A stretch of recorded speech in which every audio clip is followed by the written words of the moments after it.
Hi, Cynthia here again.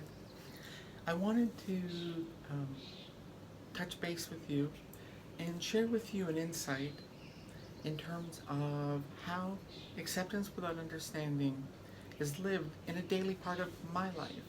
And specifically talking about step two, which, if you recall, is acceptance of self. And it really relates to in my past, I was married, and at the end of the day, it became a very codependent relationship. Certainly one that I was very codependent upon. And what I found is that my inability to move on and to deal with romantic interests and connections with others uh, at that level is very much inhibited by the constraints of continuing to be codependent. And to come to the harsh realization that the only way that I can continue to grow is to learn to push myself into uncomfortable space outside of that dependency and to move forward, and realizing that in a codependent relationship, that means somebody will get left behind. And while I'm no longer married, there still is that very intense feeling of being connected with somebody who was not only the person I was married to, but a best friend, a soulmate. And I don't believe in one soulmate for life. I believe that people come in and out of our life in order to help us and educate us and teach us. And I believe that everyone has soulmates that they connect with. And it could be for short periods of time, and it could be for long periods of time.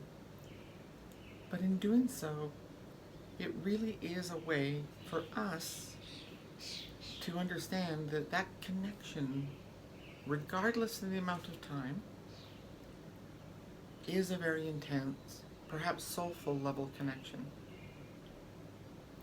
And breaking from that to move on to other relationships and other connections is very tough.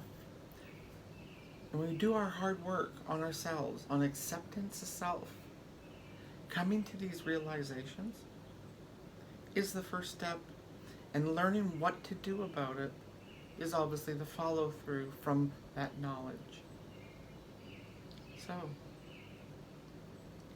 I accept that I was in a codependent relationship. I accept that I was codependent. I accept that I have to move forward, and it will hurt to lose this piece, this last piece of a connection that I have had with another human being. And in doing so, I may move forward, they may move forward, we may move forward in two completely different directions. Or one of us may not move forward at all. But certainly learning to accept myself and learning to accept that my journey continues to always move forward, I believe that I will continue to move forward into a place where I can truly enjoy acceptance of self in order to love others. Thanks for listening. Hugs.